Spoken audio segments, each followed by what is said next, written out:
The Joe Rogan Experience. Yeah, no, it'd be nice to find that. That's for sure. But I believe Bob.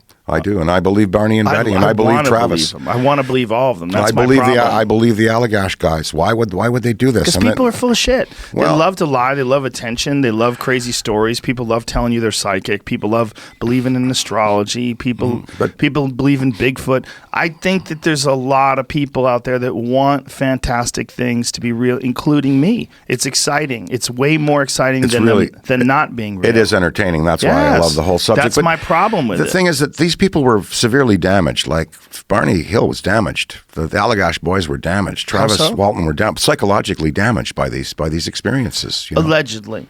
We don't know. I mean, they might have been damaged already. This might have been... I accept that. Yeah, this might have been something. But you read Contact, and you've seen Betty interviewed. Doesn't she come off as she does. Someone who is extremely credible? She does. Yeah. She does. So does Barney. Betty and Barney Hill. They're an interesting couple because they were an interracial couple. What year was this that this happened? 57. So they were dealing with all sorts of pressure. This was during the Civil Rights Movement, and they were, they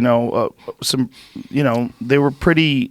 It was not what you would expect for people that were calling out and trying to get attention, and the way the way they described this, it resonated with people. Well, he was having nightmares and rashes, and they had to come to some medical conclusion about it. And they also consulted a friend. Extremely consistent. The story was extremely consistent. It was, and they consulted a friend at the Air Force, who they knew, and they came to Ben Simon and that.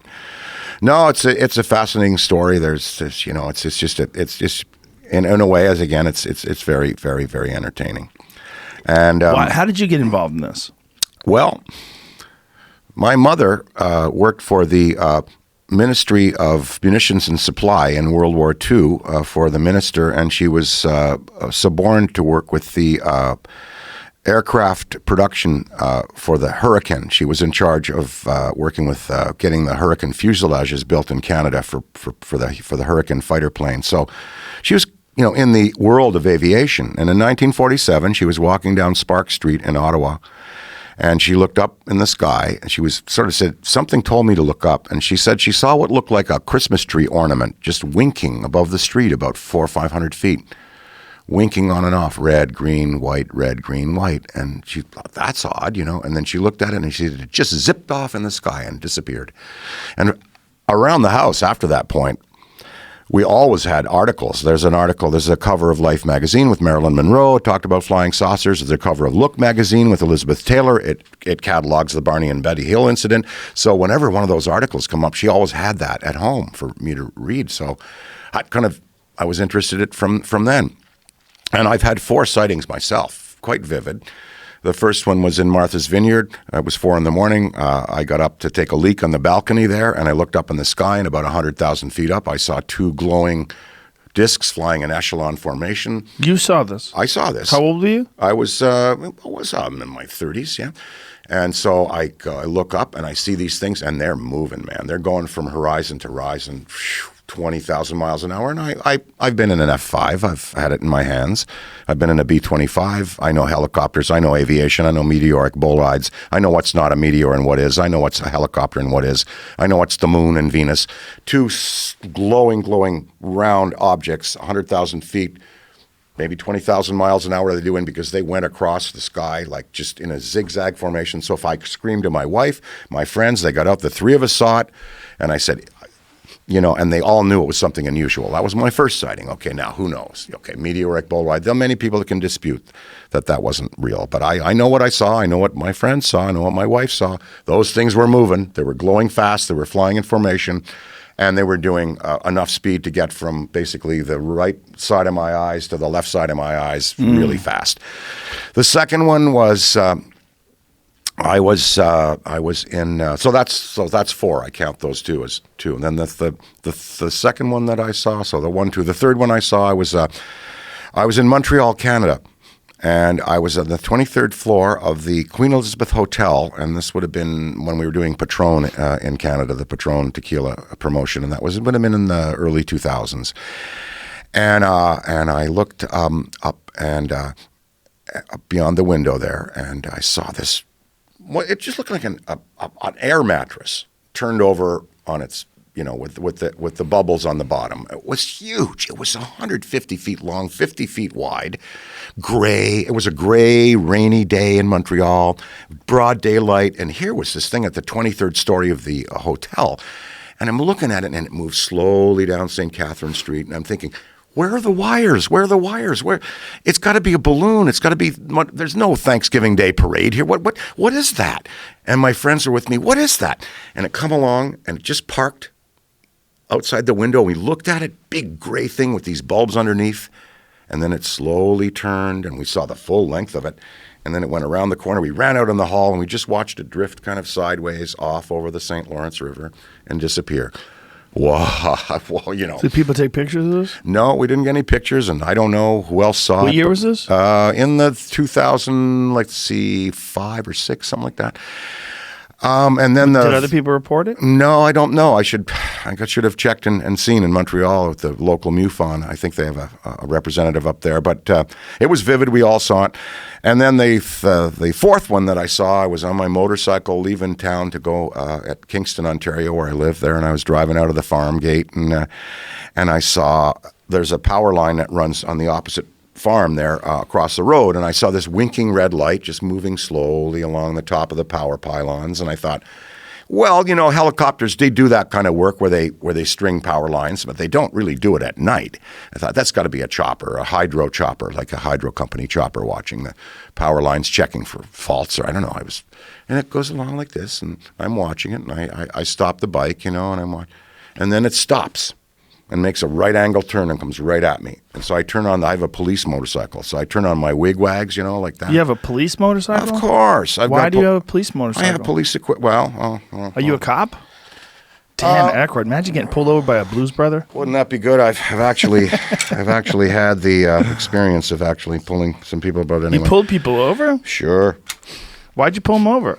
You're a sheriff? Well, I was a reserve. Representative deputy sheriff. Dun, dun, dun. Yeah, you and reserve. Ted Nugent. A reserve, I must say. But I served under the first African-American sheriff in Hinds County, Mississippi, in its history. Anyway, back to my sighting. The thing comes along. I put on the wigwags on the bike, and it stops above me, and it turns on a light.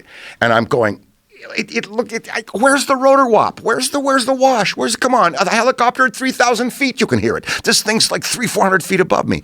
I'm looking at the thing. I'm thinking, where's the wash? It looks like a helicopter. It's got to be a helicopter. Do I see a canopy? Do I see rings, rotors? Nothing. Just a mass of kind of metallic and lights, and it just shines this light on me, and I turned the lights on the bike on and then turned them off, and then it winked the light off, and it just drifted out over the field.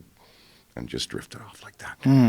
So you've had 3 different and then instances. one night I was 4? in bed. I was in bed with my wife. It was in the 1987 or so, and I woke bolt upright at 3 a.m. I said, I got to go outside. They're calling me. They want me to see. And she says, oh, go back to sleep. So I went back to sleep.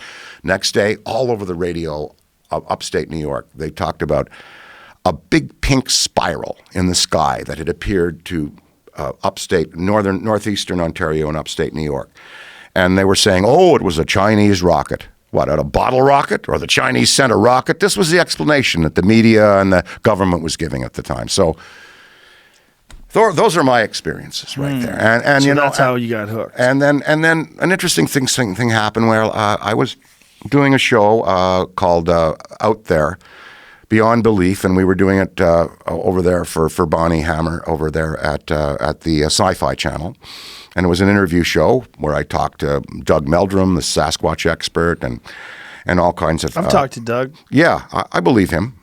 He's passionate about it. I don't see why he's also a scientist. I talked to all those people, but the day that I had Steve... You think Sasquatch is real? Yes, I do. I believe that there's... Got to be. That's just. Do you know Gabrielle Reese, the Olympian? Sure, I've had her on the podcast. Have you? She talked about her Sasquatch experience? No. Now I need to talk. To her you really again. do. Yeah. She's so gigantic and beautiful. I would imagine that Sasquatch wanted to breed with her. Well, that's why. Right? Apparently, it shook a camper. That was she was up in upstate. Up in big Washington giant State. Woman, super athlete. She was attacked. Her camper was attacked by one. She tells that story. Yeah. But where was I about the? Why do we get back to the Gabrielle Reese Sasquatch? But I had interviewed all kinds of people on this show. You were talking about my show. It was supposed to be Sasquatch. It was supposed to be but it was supposed to be a show on Sci-Fi Channel, an interview show where I'd interviewed everybody, all the people in the field of cryptozoology and that, and sci-fi and science fiction and theory and UFOs, and I had Stephen Greer and Stephen Bassett on that same day. I've had Stephen Greer on the show too. Okay, so I interview Stephen Bassett, and I'm about to interview Greer, and I get a call in about like noon, at our noon break, and they call and they say, your show's canceled. We want you out of the studio by the end of the day, and we're not going to air anything that you've done. Stephen Bassett, Stephen Greer, the UFO show, it gets canceled that day. Now, maybe Ms. Hammer made a decision, talk shows aren't really our thing, or Aykroyd's not really what we want on our network, or I don't know. Was she called by someone, or what? Why that day when I was going to do this vivid, UFO show that was going to go out on the air eventually? Why then did it get canceled? Well, how are the ratings? How are the ratings? Well, no, we never got to air. I did 26 of them, and we never got to air. It never got to air. No. So you just filmed them, and it never got. Did you guys do any wacky ones where they got the film and like, what are these crazy fuckers doing? Was there any of that? Like if you were non-believer, non-UFO enthusiast. It was a pure interview show. I didn't show any footage. I just interviewed. Just talk to people. Yeah. So the day of my UFO show that I was going to do my big Stephen Greer and Stephen Bassett show, we got canceled. So, there's. But do you think that they would listen? Sci-fi is all about those shows. I mean, I watched an episode of Sci-Fi where there's a bunch of people that claim to be trapped in a cabin in Maine because werewolves were outside.